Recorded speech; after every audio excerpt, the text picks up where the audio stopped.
Hello friends, आज की video में कर्तव्य पढ़ेंगे। तो चलिए देखते हैं कर्तव्य क्या है। कर्तव्य, ड्यूटी, कर्तव्य, ठीक है, ड्यूटी। कर्तव्य क्या है? आपसे कोई पूछे कि कर्तव्य क्या है तो आप क्या बोलिएगा? लिखिए, कर्तव्य एक विवेकशील प्राणी होने के नाते, एक विवेकशील और नैतिक प्राणी होने के नाते, नैतिक प्राणी होने के नाते जो करना चाहिए, जो करने योग्य हो, जो करने योग्य हो वो कर्तव्य है। ठीक है, जो एक विवेकशील और एक नैतिक प्राणी होने के नाते जो करना चाहिए, जो करने योग्य हो वो कर्तव्य है। ध्यान देना, मानव दो चीज के संयोग से बना है। ठीक है, मानव दो चीज के संयोग से बना है।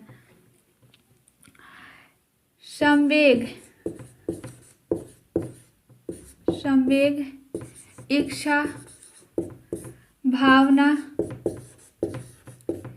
मानव के अंदर क्या है? विवेक है। आवेश, पशु के अंदर क्या है? आवेश। ध्यान देना, मानव जो है विवेक से संवेग, इच्छा, भावना को कंट्रोल कर लेता है, अपने बस में कर लेता है। इसीलिए मानव जो है भिन्न है। क्या है? पशु से भिन्न है, श्रेष्ठ है। क्या है? श्रेष्ठ है। ध्यान देना, पशु को भी डर लगता है, पशु को भी डर लगता है, मानव को भी डर लगता है। पशु को भी भूख लगता है, मानव को भी भूख लगता है। पशु को भी क्रोध आता है, मानव को भी क्रोध आता है। लेकिन पशु जो है, अगर उसको क्रोध आएगा तो उससे सीधा अटैक कर देगा, प्रहार कर देगा।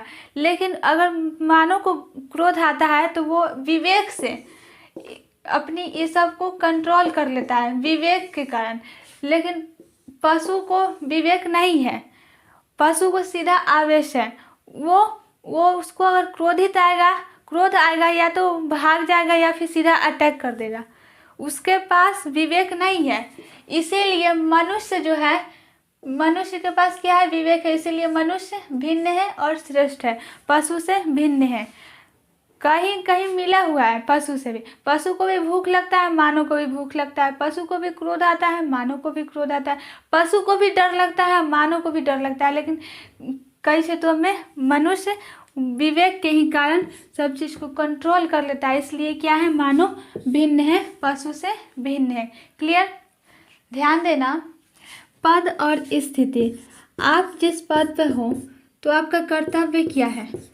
आप किसी पद पर हो तो कर्तव्य क्या है जो किया जाना चाहिए, जो करने योग्य हो? मान लो कि आप एसपी के पद पर बैठे हो तो कर्तव्य क्या है? कर्तव्य यह है कि आप एसपी के पद पर बैठे हो तो कानून और व्यवस्था को बनाए रखें, समाज में अंधविश्वासों को नियंत्रित करें। मान लो कि आप आईएएस हो तो आईएएस का कर्तव्य क्या है? आईएएस का कर्तव्य है कि अपने जिला में विकासात्मक कार्यों को ठीक से क्रियान्वित करें, समाज में जनता की समस्या का सुनना उनका कर्तव्य है, जनता की समस्या का समाधान निकालना उनका कर्तव्य। ये सब कर्तव्य है, ऐसा होना चाहिए, ऐसा होना चाहिए। ध्यान देना, गीता मतानुसार स्वधर्म का पालन भी कर्तव्य है, स्वधर्म का पालन भी कर्तव्य है। ध्यान देना, मानव को स्वयं के प्रति, अपने परिवार के प्रति, राष्ट्र के प्रति, समाज के प्रति ये सब कर्तव्य है, ऐसा होना चाहिए। स्वयं के प्रति भी मानव को कर्तव्य है, समाज के प्रति, राष्ट्र के प्रति, परिवार के प्रति कर्तव्य है, कुछ कर्तव्य होते हैं मानव को, स्वयं के प्रति भी कर्तव्य होते हैं। अपने सेहत को कैसे ठीक रखें ये भी कर्तव्य है। आपकी सेहत कैसे अच्छा रहे, सेहत को ठीक रखने के लिए थोड़ा थोड़ा योगा भी कर लेना चाहिए, कर्तव्य है। हर मनुष्य को कुछ न कुछ कर्तव्य है, ऐसा होना चाहिए। स्वयं के प्रति, समाज के प्रति, राष्ट्र के प्रति, परिवार के प्रति भी कर्तव्य है। एक पुत्र को उसके पिता के प्रति भी कर्तव्य है। एक पुत्र को, जैसे पुत्र को अपने माता पिता की सेवा करनी चाहिए, उनका सम्मान करना चाहिए, ये कर्तव्य है, ऐसा होना चाहिए। यहाँ तक कि हर मानव मात्र के कुछ न कुछ कर्तव्य है, मानव मात्र का कर्तव्य है, ऐसा होना चाहिए। ड्यूटी से क्वेश्चन पूछा जाता है, कर्तव्य से सीधे सीधे यूपीएससी में क्वेश्चन पूछा जाता है। कर्तव्य समझ में आया। समाज के बाहर गंदगी नहीं फैलाना चाहिए, ये सब कर्तव्य है, ऐसा होना चाहिए। क्लियर, समझ में आया। ध्यान देना, विज्ञान क्या है? विज्ञान क्या है? विज्ञान विशिष्ट ज्ञान, विशिष्ट ज्ञान किसी क्षेत्र विशेष का सुव्यवस्थित अध्ययन करते हैं, सुव्यवस्थित अध्ययन करते हैं।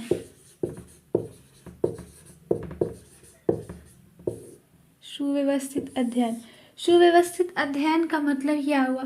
क्रमबद्ध,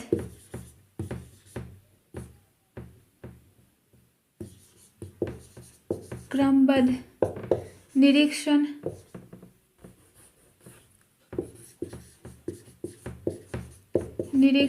परीक्षण, इसको कहते हैं सुव्यवस्थित अध्ययन।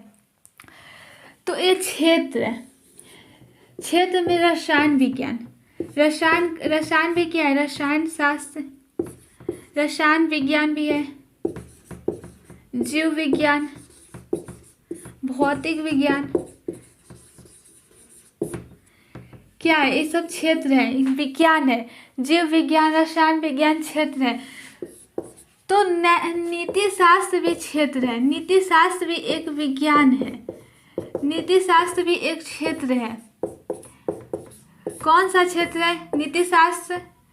नीति शास्त्र में मानव का आचरण नीति शास्त्र क्या है? नीति शास्त्र भी एक विज्ञान है। नीति शास्त्र में कौन सा क्षेत्र है? नीति शास्त्र में मानव के आचरण का अध्ययन करते हैं। क्या करते हैं? मानव के आचरण का अध्ययन करते हैं, मानव के आचरण का अध्ययन करते हैं नीति शास्त्र में। नीति शास्त्र दो तरह के विज्ञान है, दो भागों में बटा हुआ है। एक वर्णनात्मक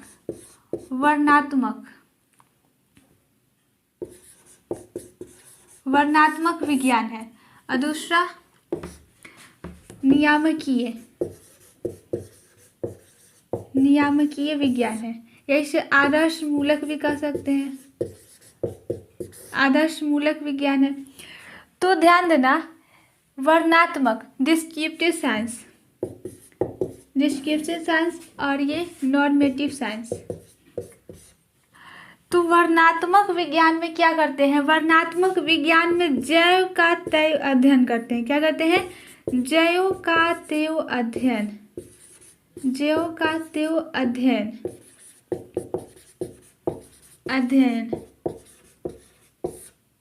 इसका संबंध है से है, इसमें है से बात करते हैं और इसमें चाहिए से बात करते हैं कि मानव को कौन सा कर्म करना चाहिए और कौन सा कर्म नहीं करना चाहिए। इसमें ज्यों का त्यों अध्ययन करते हैं। जैसे में ये मार्कर है, तो मार्कर है तो ये जैसा है वैसा, ये मार्कर चमकीला है, ये मार्कर उजला है, ये मार्कर लिखने में काला लिखा रहा है, तो क्या है? जैसा है वैसा बता रहे हैं। जैसे में ये बोर्ड है, बोर्ड सफ़ेद है, बोर्ड समतल है, तो जैसा है वैसा हम कह रहे हैं, बता रहे हैं। जैसे रसायन विज्ञान है तो रसायन का अध्ययन, जीव विज्ञान है तो उसमें जीवों का अध्ययन करते हैं। तो इसमें केवल है में बात किया रहता है में। आप कोई भी बुक्स पढ़ लीजिए, इंडियन पॉलिटी, हिस्ट्री, ज्योग्राफी, कोई भी बुक पढ़ लीजिए, सब में है रहेगा, है, था लिखा रहेगा, थी लिखा रहेगा, लेकिन चाहिए शब्द कहीं नहीं मिलेगा, चाहिए में कहीं प्रिंट नहीं मिलेगा, चाहिए वर्ड कहीं नहीं लिखा रहेगा कि ऐसा होना चाहिए। मानव को कौन सा कर्म करना चाहिए, कौन सा कर्म नहीं करना चाहिए, ये नियामकीय विज्ञान में अध्ययन करना है। ये नीति शास्त्र बताता है कि मानव को कौन सा कर्म करना चाहिए, कौन सा कर्म नहीं करना चाहिए। हम कुछ मानकों मापदंडों के आधार पर निर्धारित करते हैं कि मानव को कौन सा कर्म करना चाहिए, कौन सा कर्म उचित है और कौन सा कर्म अनुचित है, ये निर्धारित करते हैं। ध्यान देना, इसमें तथ्यात्मक वर्णन करते हैं। क्या करते हैं? तथ्यात्मक अध्ययन, तथ्यात्मक अध्ययन करते हैं। और इसमें मूल्यात्मक अध्ययन करते हैं। मूल्यात्मक अध्ययन कि मानव को कौन सा कर्म करना चाहिए, कौन सा कर्म नहीं करना चाहिए, कौन सा कर्म उचित है, कौन सा कर्म अनुचित है, इसमें अध्ययन करते हैं। इसका संबंध चाहिए से है और इसका संबंध है से है, था, थी, इसका संबंध है से है, इसका संबंध चाहिए से है। जैसे मैं एक बच्चे को अपने माता पिता की सेवा करनी चाहिए। आप मान लो कि आप धीरे धीरे खाना खाते हो, कोई मनुष्य धीरे धीरे खाना खाता है, तो ये नहीं कहेंगे कि मानव को धीरे धीरे खाना नहीं खाना चाहिए, ऐसा नहीं कहेंगे। क्या कहेंगे कि एक मानव को अपने माता पिता की सेवा करनी चाहिए, उनका सम्मान करना चाहिए, ये उचित है, ऐसा करना चाहिए। तो ये समझ में आया? क्लियर? ध्यान देना, नीति शास्त्र पढ़ते हैं तो उसमें 4 पुरुषार्थ आते हैं, ये पढ़ना चाहिए। तो 4 पुरुषार्थ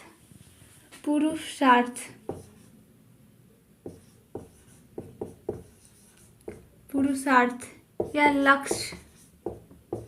लक्ष्य नीति शास्त्र पढ़ते हैं। ध्यान देना, नीति शास्त्र पढ़ने से समाज को देखने का नज़रिया बदल जाता है। अगर नज़र बदलोगे तो नज़ारे बदल जाएंगे, और सोच बदलोगे तो सितारे बदल जाएंगे, और दिशा बदलोगे तो IAS बन जाओगे। तो ध्यान देना, पढ़ो, अच्छा से पढ़ो। पुरुषार्थ, 4 तरह के पुरुषार्थ हैं। कितने हैं? 4 पुरुषार्थ हैं। पहला धर्म, अर्थ, काम, मोक्ष। धर्म क्या है? धर्म स्वकर्तव्य पालन, स्वकर्तव्य पालन।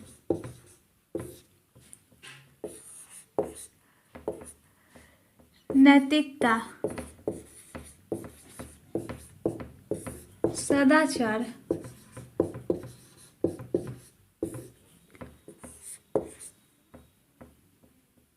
सामाजिक नैतिक मूल्य, सामाजिक नैतिक मूल्य।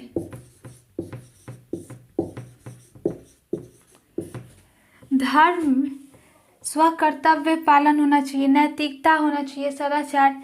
धर्म है सत्य, अहिंसा, न्याय, प्रेम, करुणा। क्या है? धर्म है सत्य, अहिंसा, न्याय, प्रेम, करुणा।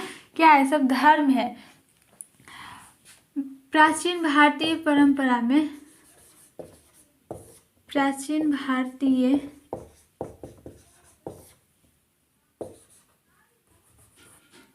भारतीय सांस्कृतिक परंपरा में धर्म क्या है?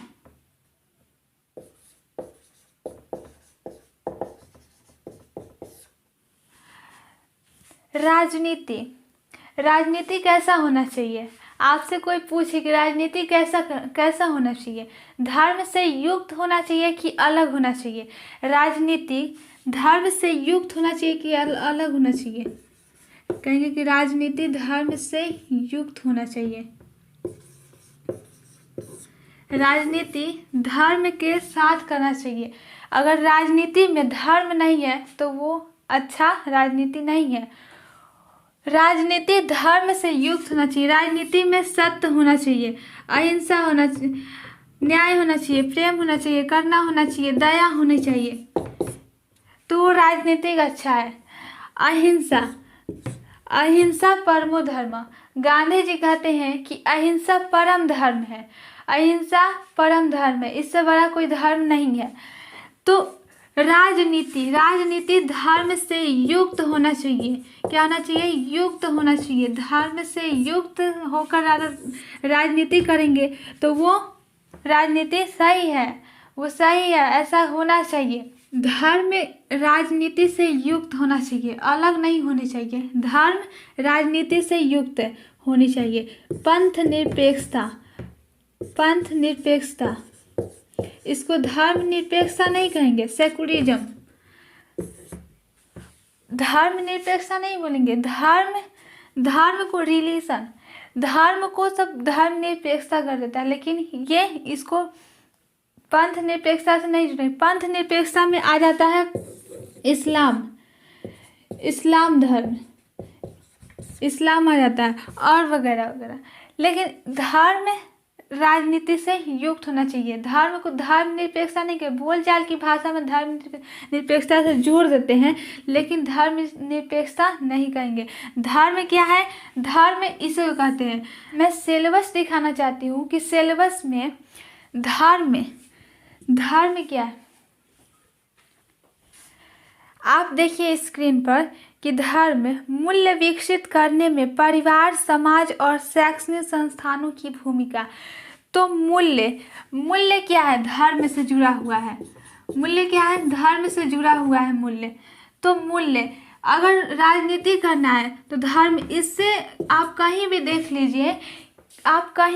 लीजिए कि धर्म का यही सही अर्थ है।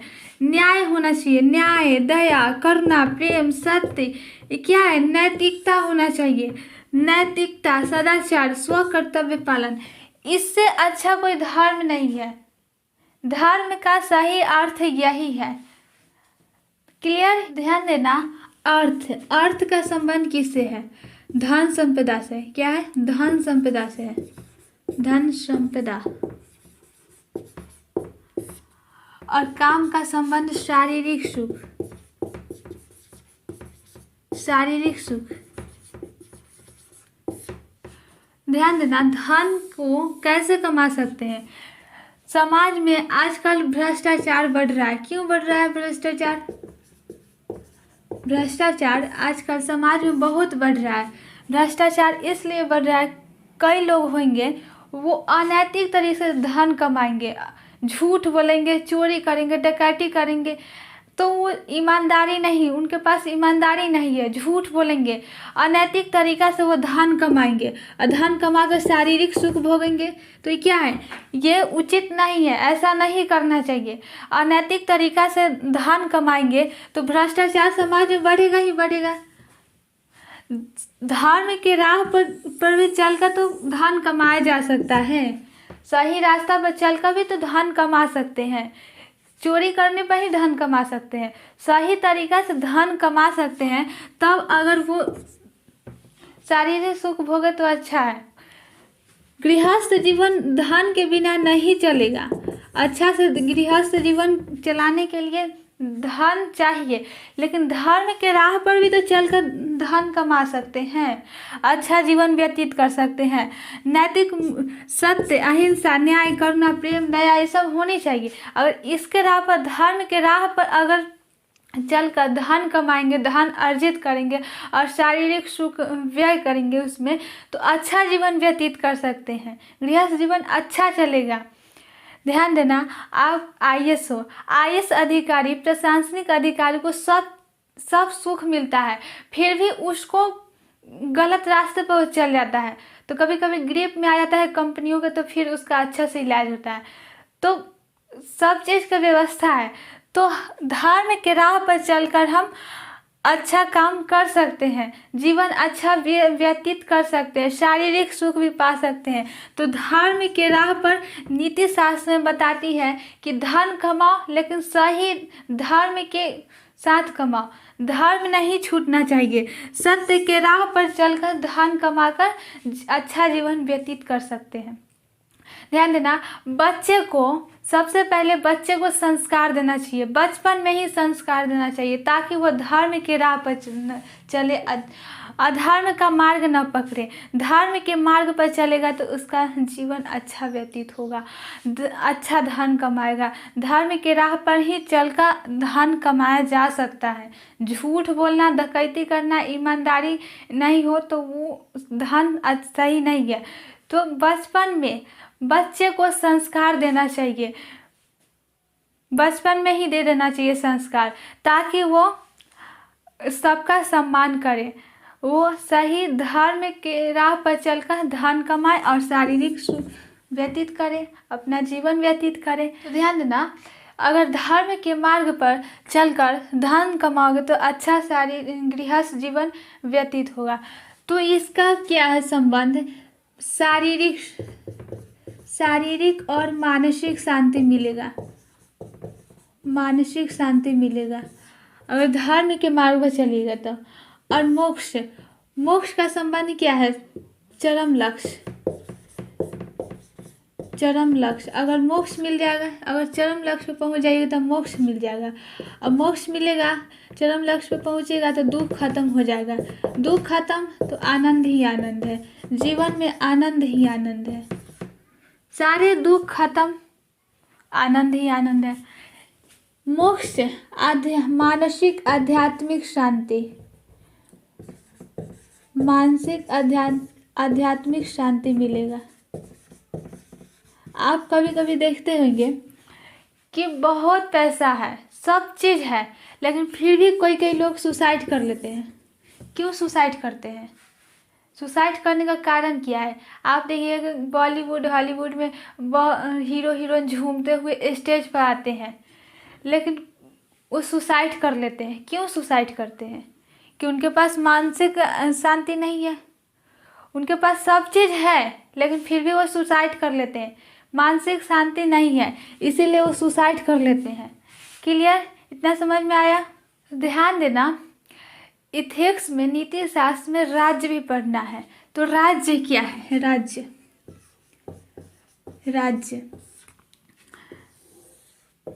राज्य में देखेंगे निश्चित भूभाग,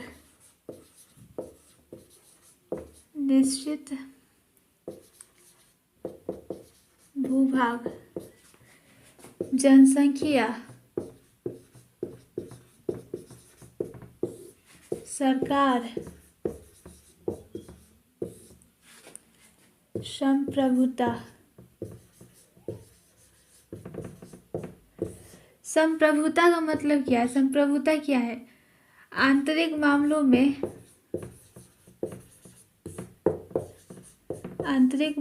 में सर्वोच्च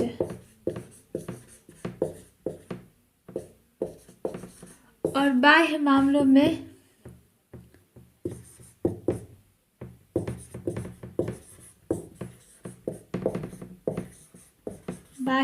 में स्वतंत्र।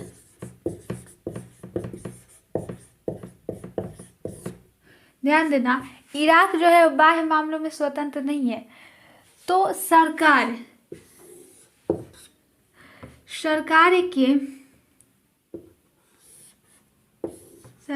के विभिन्न रूप होते हैं,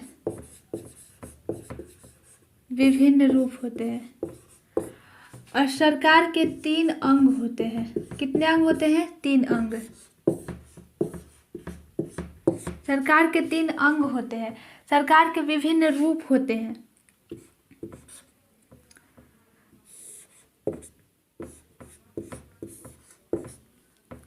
राजतंत्र,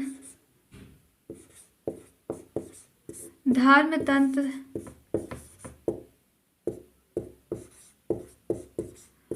लोकतांत्रिक सरकार,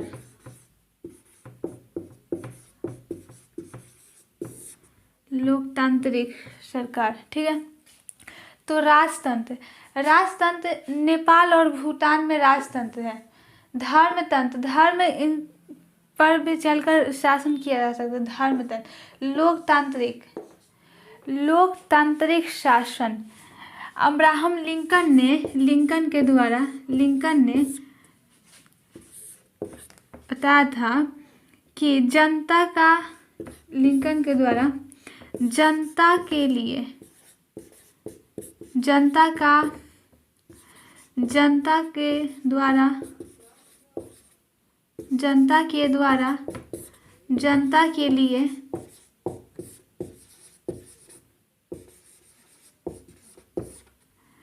तो लिंकन के अनुसार लोकतंत्र, लोकतांत्रिक शासन, तो लिंकन के द्वारा जनता के लिए। लिंकन के अनुसार लोकतांत्रिक, लोक मतलब जनता के द्वारा शासन।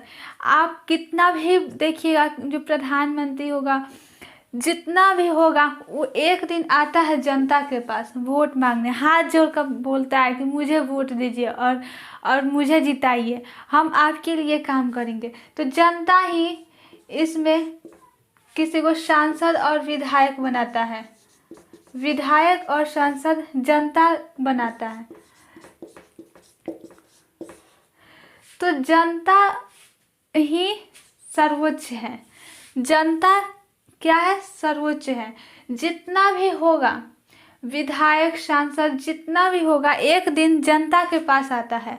तो भले ही वो 5 साल वो राज करता है, जीत जाने के बाद में जनता का कुछ भी हो, लेकिन फिर आता है 5 साल बाद जनता के शरण में, जनता को ही हाथ जोड़ कर बोलता है कि मुझे ही वोट दीजिए और मुझे ही जिताइए। तो क्या है, सर्वोच्च क्या है, जनता है, श्रेष्ठ जनता है। तो लोकतांत्रिक सरकार, जनता के लिए, लोकतांत्रिक, लोक कल्याण सरकार क्या करती है, बिजली मुफ्त, शिक्षा मुफ्त, पानी मुफ्त, सब मुफ्त कर देती है।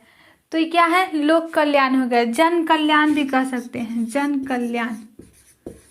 कल्याण। तो सरकार के 3 अंग होते हैं, ये क्लियर।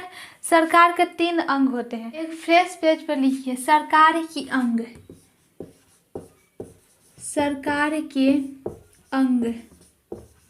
सरकार के कितने अंग होते हैं, सरकार के 3 अंग होते हैं। कितने अंग होते हैं, सरकार के 3 अंग।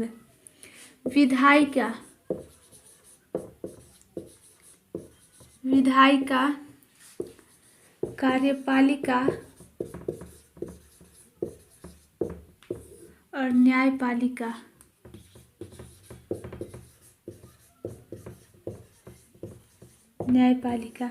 ध्यान देना, विधायिका जो है वो कानून बनाती है, क्या करती है, कानून बनाती है।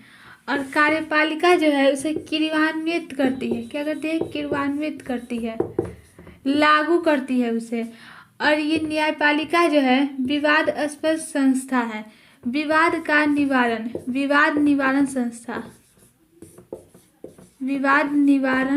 संस्था। जितना विवाद होता है इसमें निवारण होता है, उसका निवारण करती है। तो विधायिका कानून बनाती है, कार्यपालिका उसे लागू करती है, क्रियान्वित करती है, और न्यायपालिका उसको, अगर कोई समस्या है, विवाद है, तो उसको सॉल्व करती है, उसको ठीक करती है। ठीक है, ये क्या है, कार्यपालिका क्या है, एक पहिया है। अगर पहिया अच्छा से चलेगा तो सब ठीक है, ये गड़बड़ तो सब गड़बड़। तो ध्यान देना, क्रियान्वित करती है। तो आप आईएएस बनते हो, ठीक, आप आईएएस बनते हो तो क्या बनते हो, सरकार के अंग बनते हो। कौन सरकार के अंग बनते हो, तो कार्यपालिका के अंतर्गत आते हो। तो गैर राजनीति,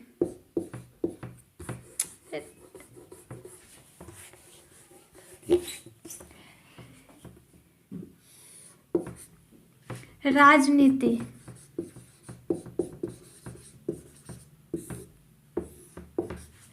गैर राजनीति।